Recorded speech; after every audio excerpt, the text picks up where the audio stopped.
Well, welcome to Darren Parry today, and we're so pleased to have you doing this interview with us on really pressing questions in the Western US and in the world at large. So first of all, I will just simply ask you, can you introduce yourself? Yeah, thank you. Thanks for having me too. This is really special for me. Um, my name is Darren Parry.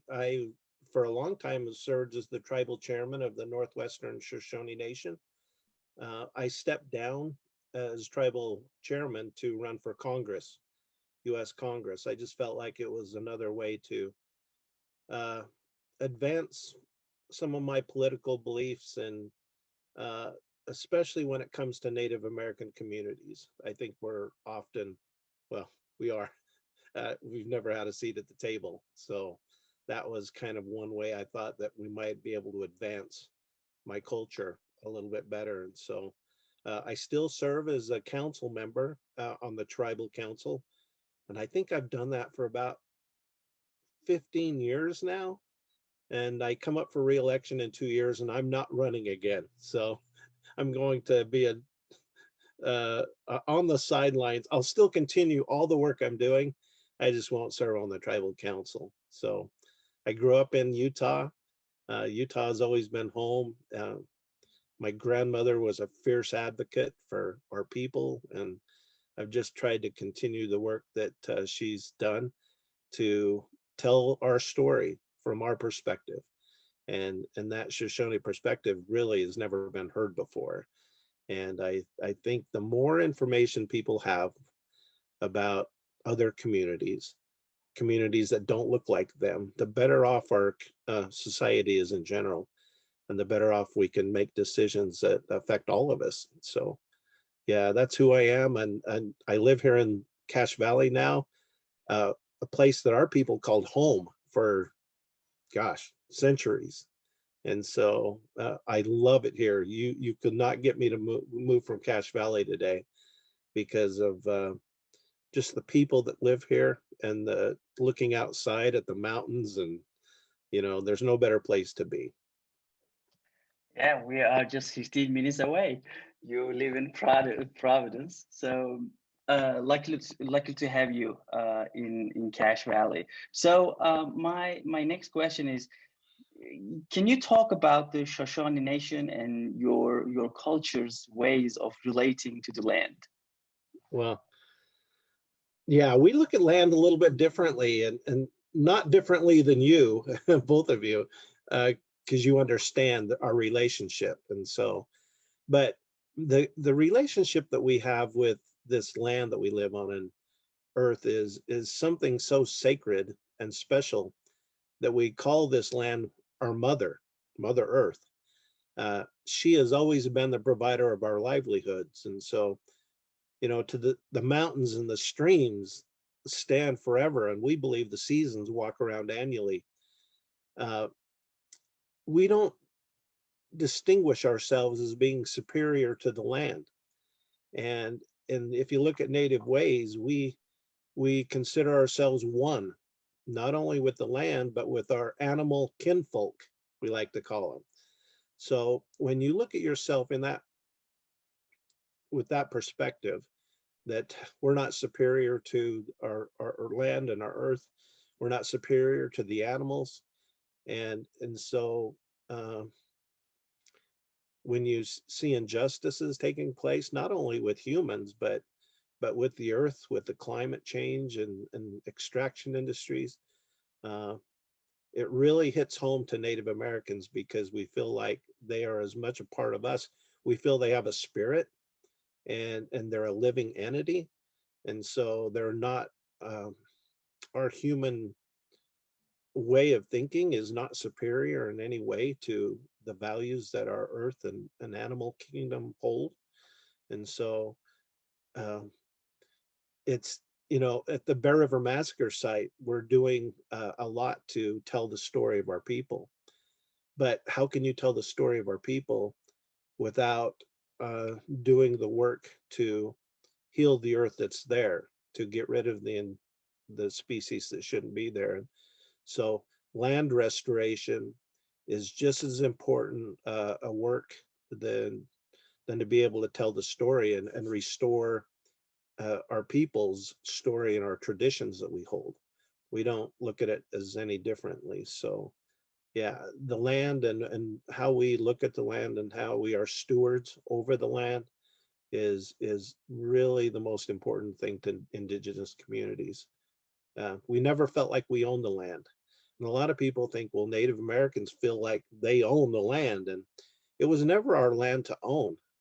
Uh, we were just given a stewardship over this land. And so, those differences I think are really stark in comparison to Western culture today. Thank you. I'm going to follow up with a question that's on a little bit different topic, but we will come back to the land and the Bear River massacre site. Populism in combination with authoritarian governments is on the rise around the world. How do you think populism has affected Indigenous populations in the US? Well, for one thing, it's just ensured status quo.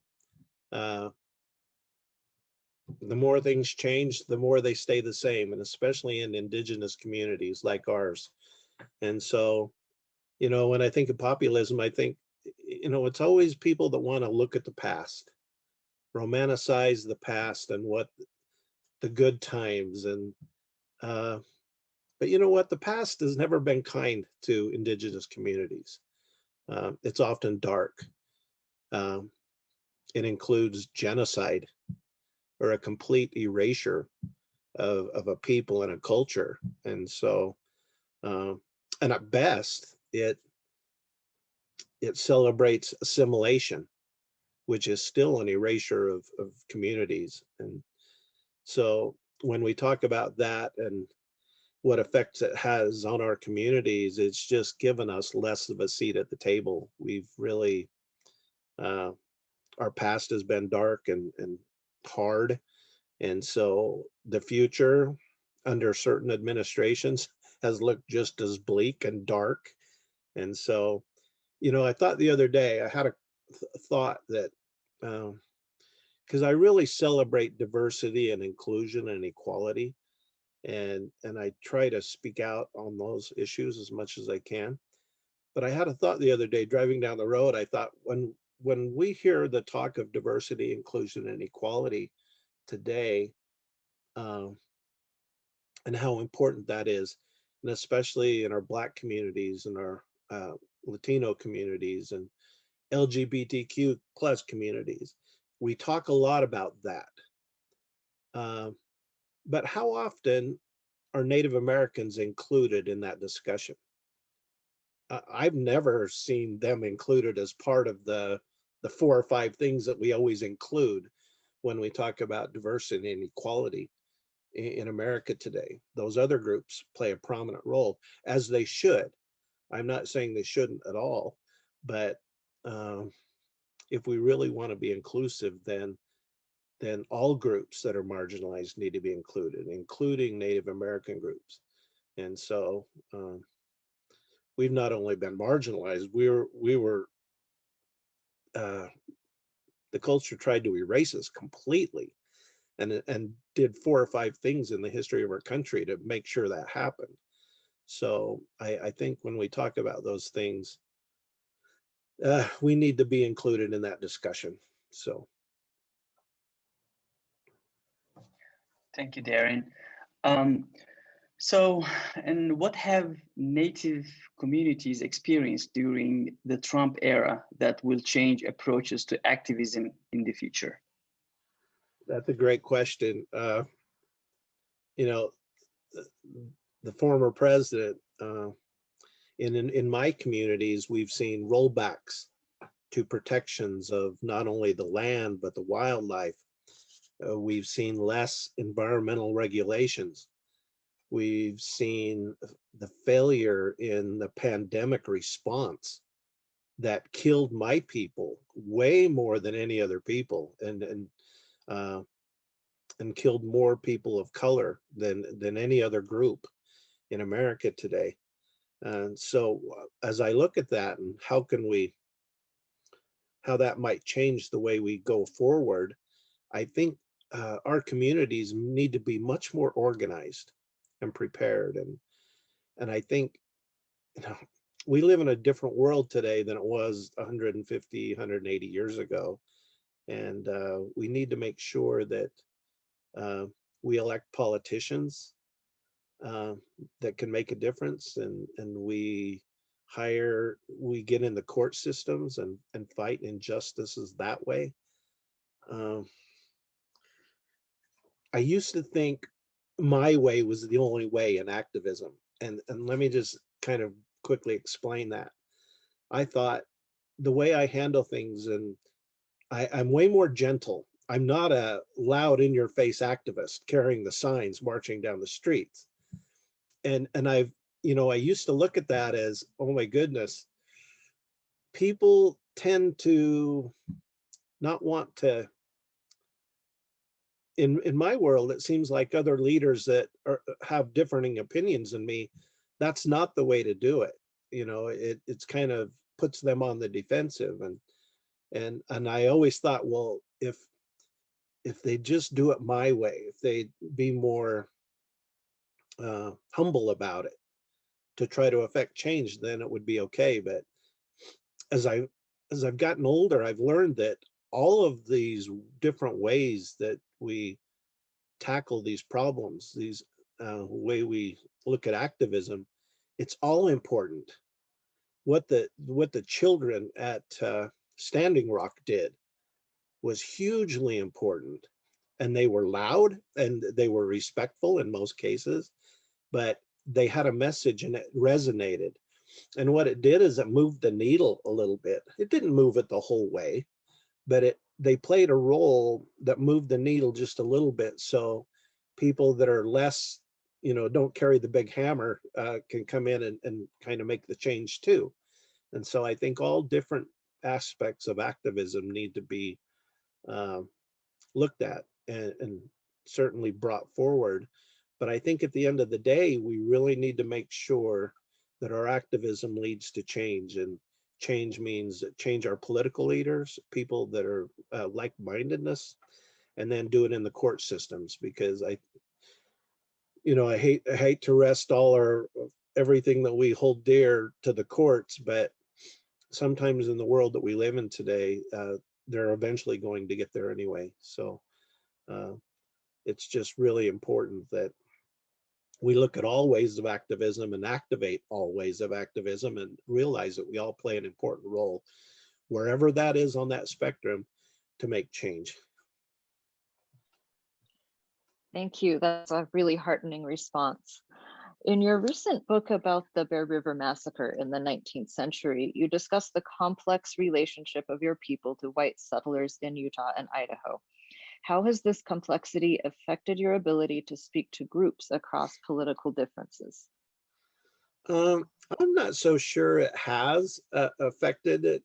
I mean, as I just spoke about how I like to tackle things and how I like to engage with people, um, I think over time I've gotten to the point that my reputation, especially with leaders, political leaders that really don't maybe have my best interest at heart, at least my reputation has given me, they know they're not going to be hit in the head with a hammer when they meet with me. And I think that reputation has really helped me to engage with people that uh, I think we can start making differences with. Uh, to me, and look, our story with the Saints here in Cache Valley and everywhere else, it's not good. I mean, I could be terrible in every interaction I have with the Saints and hold them accountable at every turn. Um, and they should be held accountable. And so, but my story is always about uh, acknowledging atrocities from the past. You have to acknowledge if there's going to be reconciliation, but not staying there. It's recognizing the past, but how do we move forward together? And I think when you take that approach with people that believe differently than you do, and say, don't stay there too long in the past, but how can we move forward together? How can we move together, even though we don't agree politically on everything? What can we do to make this world a better place? Because even those who have different political opinions than I do, I don't believe that they want to have a world that's not a wonderful world to live in. I think we all kind of have the same goal. It's how do we get there? And so my story is always one about how we can move forward together to make this a better place. And so I think having that uh, mindset going in, and people kind of know that about me, has really helped me navigate some of these political waters that we live in. Look, I have a lot of good Republican friends. In fact, probably most of my friends, well, not anymore because I live up here now and I see so many other different sides. Uh, but I have a lot of friends though that are still Republicans, and I think working together and having them respect me enough to listen to what I have to say, I think it can really make a difference going forward. And so, yeah, look at the past, Yeah, but let's thanks. see what we can do. Yeah, yeah. So I'm seeing you as a bridge builder. So that's how I see. Thanks so much for being a bridge builder. Um, so and since you are a bridge builder, let's say that way. So do you have advice on how to engage with followers of populist leaders, uh, and or of a conspiracy thinking? Yeah, I get to exercise this a lot. My Melody, my wife, flew to Florida yesterday to see her son and her granddaughter. So they live. My wife's from Florida. She's still, all her family's still there, and so he's a conspiracy thinker. He is exactly that question. And so he's a Trump guy. He's going to be talking about Donald Trump for 20 years from now. So he's a 35-year-old kid that is is sometimes really hard to deal with. But what I've learned over time is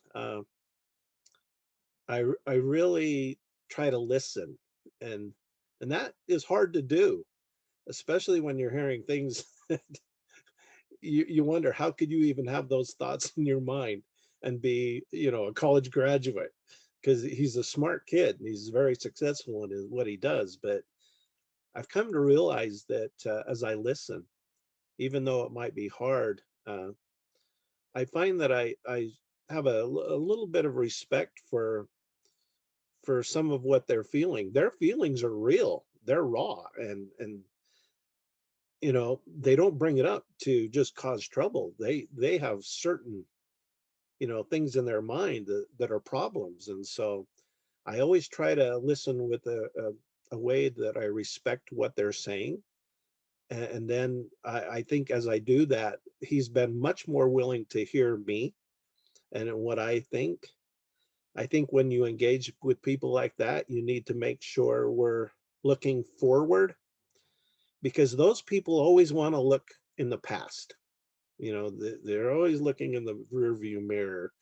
But I think it's important that we look forward and support new policies that reflect the values of us today. And so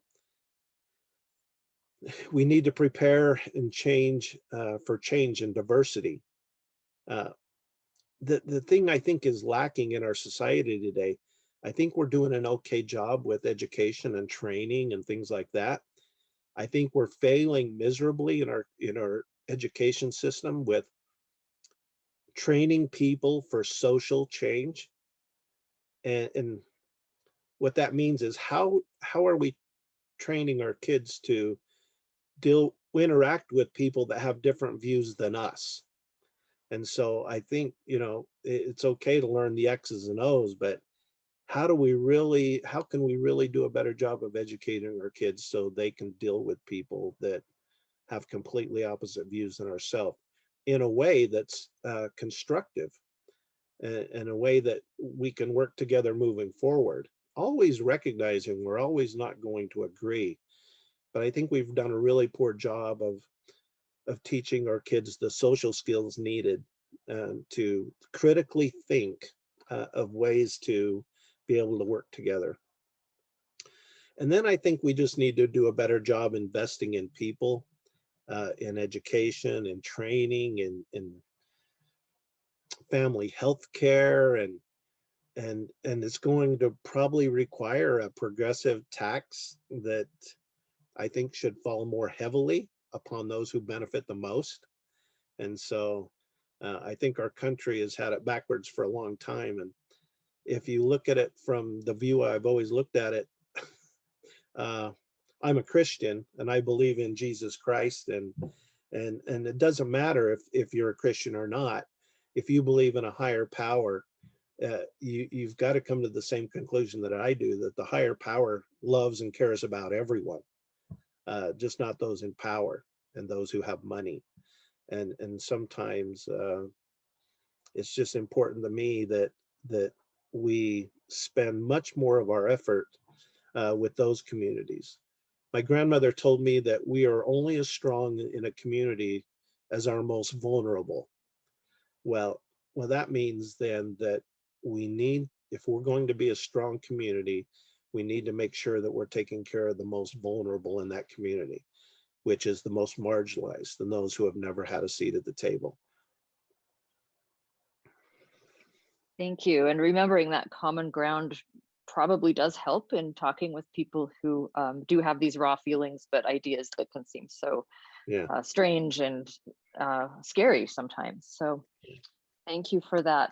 Here's a thorny issue for you, especially in federal lands. Oil and gas extraction and regulation have been very controversial. How has leadership change in the US affected these controversies among Indigenous populations? That's a loaded question, because I mean, in the last 5 years, we've seen the pendulum swing from one extreme to the other. And so, we had a President Trump, who deregulated everything and thought it was okay to sell our public lands off to the highest bidder, which is in every case is the extraction industries. So, I mean, if he would add it his way, as you go to Arches and you go to Moab, there'd be an oil rig, under the arch. I mean, almost to that effect. And so, but now I think, not getting elected to Congress was really a blessing. And I never really thought I would, but it was important to me to get the issues that are important to me out there, and maybe set an example for a Native American youth that may look at what I did to maybe run in the future, that might make a difference, give them the confidence that they might need to do that. And so I am so heartened, though. I'll take that loss every day as long as we got the current administration in place. That victory was really important to so many communities that have, marginalized communities, and it was especially important to our environment. And when we talk about extraction and oil and other things. So, and then not only with President Biden being elected, but my gosh, the first, my friend, Deb Haaland, to lead Interior. Can you imagine a Native American leader now being in charge of the lands? 1/5 of the United States is under federal control. And so she will now lead a department where she can really make a difference going forward. And so I'm really heartened by that appointment. And then heard news in the paper, the Tribune said that she'll be making a visit to Utah here in April. And so, but as we talk about this, though, it still comes with a little bit of controversy, because when I went out to the Ute Nation out in the Uinta Basin to do a little campaigning and met with the tribal leaders, I don't think there were any Utes that really voted for me, even though generally speaking, tribal nations vote Democratic. And so, because there's a complex story, and so, here is a native tribe that was moved, relocated to what was thought then the worst land in the world. I mean, but now they find gas and oil under their land. And so here you take an indigenous population that has never had money, never had any means to sustain themselves really, and you've given them a taste for the economic development. And so now they have millions of dollars all of a sudden because of the gas and extraction industries, what that provides. And so, uh, their DNA is wired to what I talked about earlier about how we honor the land and how we need to make sure we take care of it. But now you've given a people that's never had anything really a taste of colonization or the Western world and means in the form of millions of dollars. And so they walk a tightrope as far as I'm concerned, because their indigenous upbringing, reminds them of our stewardship to the land, but their economic means and how they take care of their people, they've been much more able to take care of their people because of things that necessarily don't go together. And so my message to them was, look, I'm not wanting to shut down your oil industry tomorrow, but we need to start looking for ways that we can uh, get away from those things, because we've got to get away. I mean, it's not a point of contention. Those things need to go away, but we need to make sure that we're replacing them with something sustainable and something that they can make money on for their people, and really give them a way to get back to who they are as a native people. And so while I'm so heartened that Deb Haaland is running Interior, I think about Ute Nations and the Navajos with coal years ago, and how that's given them a little bit of money to survive. And so I'm conscious of those things that are still there, but we certainly got to do a better job of getting away from that stuff. And I think the current administration and Deb Haaland are the perfect fit for what we want to do in America going forward. Thank you, Darren. And I went down to U Tribe and also in blending as well. What I see is people start to see, local people start to see the impacts of human impacts, environmental impacts, and health impacts of the oil and gas development. But I don't see that much mobilization. I mean, no mobilization at all, actually, no mobilization at all. So I don't know what's gonna happen in the meantime, but there is no mobilization at all right now. Maybe because what you said is important. They need that money, not just indigenous people, but also the local people. They need that money. They try not to speak against. Yeah.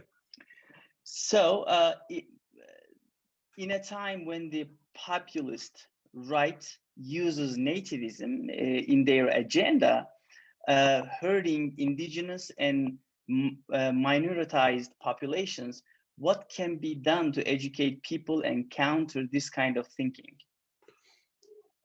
Well, that's a big task because if there was an easy answer, I think we would have done it already.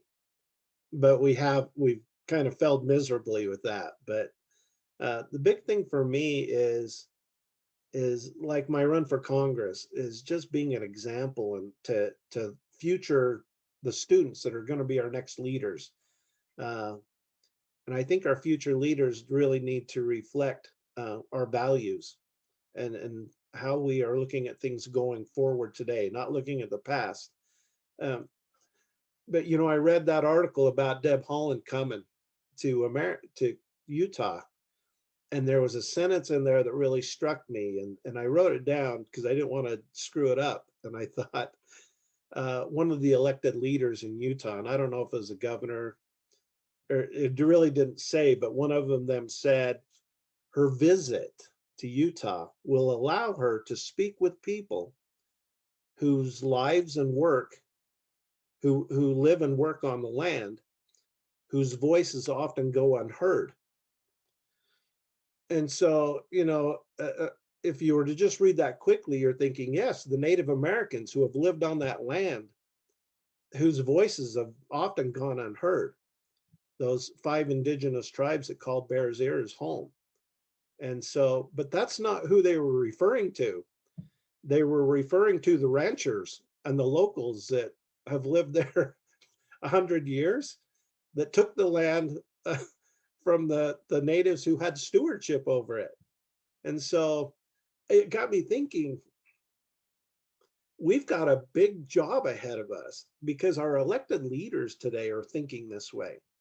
They're not thinking of the indigenous people that were displaced, forever ago, not very long ago. In fact, they're thinking about those people and talking about those people that live on the lands today whose voices often go unheard. Well, that is just crazy talk to me. It's looking at it in a completely different way than I would look at it. And I'm going, well, yes, if they feel that way, how do you think we feel? I mean, seriously.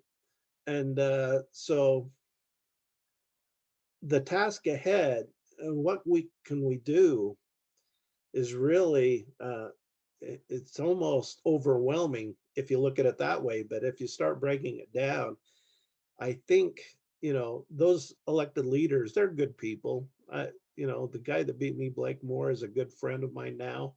We've gotten to know each other really well. I think they mean well. But if we really need a shift, the social change shift in America today and locally, we need to elect leaders that reflect our values more. And I think that's the way you can really make big change going forward. But they've got to start thinking differently than what they think now, because that thinking, that quote, it screams of nativism, and really we need to look at it differently. You need to look at the people that lived here for America's how old? I mean, 200 something years.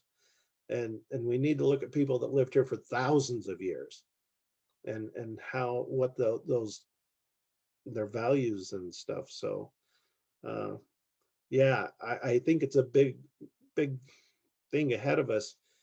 But I'm really heartened because during my campaign, I was able to, most of my staff were students at Utah State University.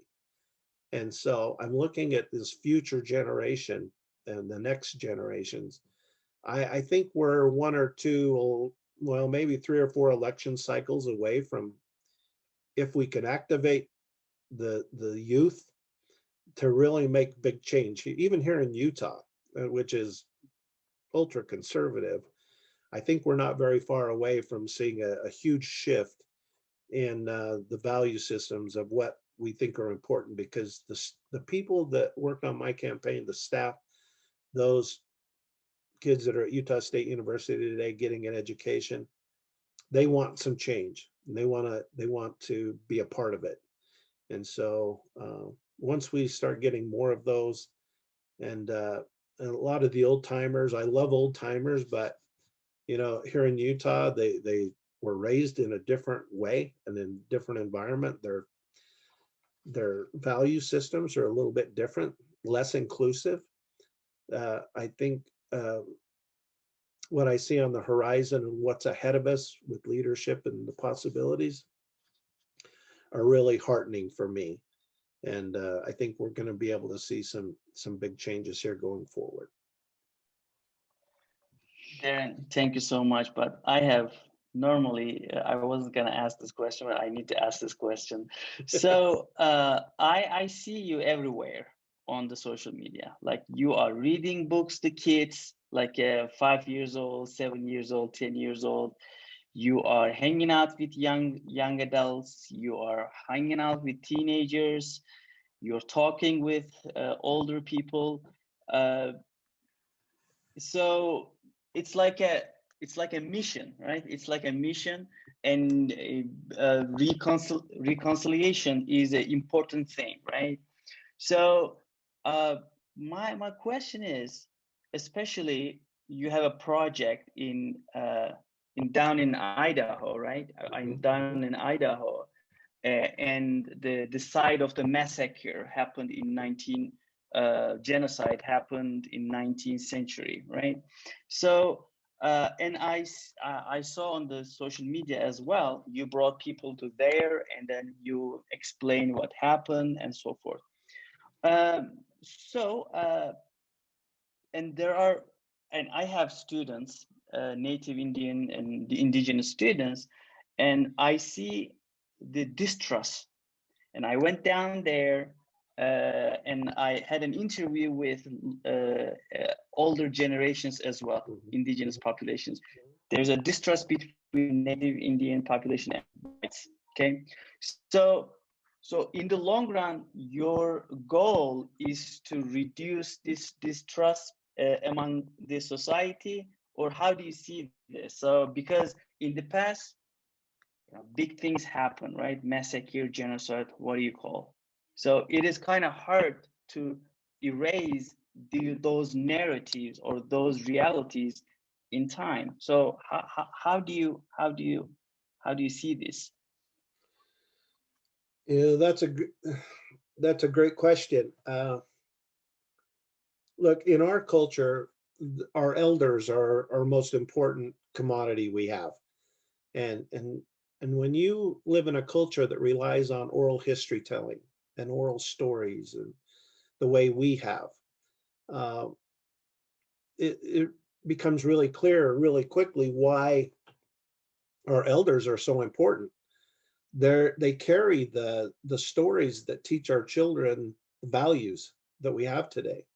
And so um, when you erase a certain segment of that culture, those elders, and through assimilation, through boarding schools and ways, you're effectively erasing a culture, and you're erasing a generation that could have grown up a different way with different ways of looking at the world. And so there is distrust there. And so our youth today, who still have grandparents that went through the boarding schools and went through those assimilation processes, uh, there's going to be a distrust for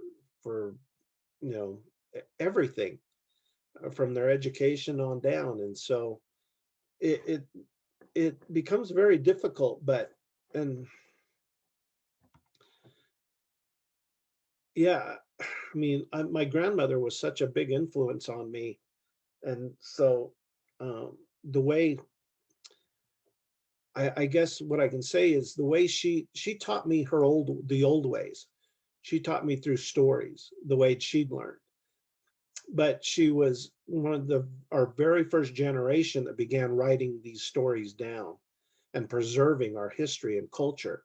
And when you start doing that and you're writing down and not just relying upon oral history telling to disseminate knowledge, once those elders start writing things down in a way that can be learned and taught to the youth, I think we retain that old way, that the old way of learning things, and we retain those old stories much better because we're not relying on just storytelling per se. The volumes of literature that we have from my grandmother now really speak to generations yet unborn. They can read her works and get a feeling for the traditional old ways of her people, knowing though inevitably, but there's change. And I've always been one that believed that the most successful Native Americans today are those who can best balance culture and change. And so that has been my guiding force going forward, is honoring that culture, that deep, rich culture, but realizing that we've got to change a little bit going forward. We can't rely on the ways of the past to be successful in the future. And so everything I've tried to do is honor the past as much as I can, with every fiber of my soul, but realize that I live in a changing world today, and it's different, and it's my responsibility. And that's why you see me with different groups. Before COVID hit, I went to 70 elementaries in northern Utah to share this culture. But it's important to me that they hear from an Indigenous leader, maybe in a new way, different from the way their grandparents would have heard. But it's still tribal culture, but in a way that resonates much more clearly with the processes of education that they're going to go through going forward. We're not going back to the old ways. As much as we would want to or celebrate that ship has sailed. And so what can I do as a Native American leader today to prepare the youth to change and succeed with it? And if I had one thing to say, it would be education. Education is the key. And so that's always my focus, and my goal is to make sure that our youth are being educated in a way that can help their people going forward to a better way of life, but still respecting and honoring the old ways. And so, yeah. Thank you so much. As we finish up here, could you say something about 7-generation thinking? I know you've talked about that before, but it's something that has really helped me in how I envision the future. Yeah, and I wish I could take credit I wish the Shoshone Nation could take credit for that kind of thinking, even though I'm sure we had that thinking. But the Iroquois people back east, and this has always resonated with me, that Iroquois leadership, they don't make any decisions in the world or in their communities without considering the effects of what it would have on 7 generations ahead. And I tell that story because I think, what if our leaders of our country took that to heart? What if all the legislation that they proposed considered the effects of 7 generations down the road? Would we make the same decisions? And so the fact that the Iroquois Nation came up with that, I don't have any oral history or storytelling about that. All I do know from a Shoshone perspective is we always considered what effect it would have upon the land, our animal kinfolk, and things going forward. And so that 7-generation story, though, really resonates with me. And I think it resonates with a lot of people about how our stewardship is. And when you see populism and nativism and things like that, it's about here and now and the past.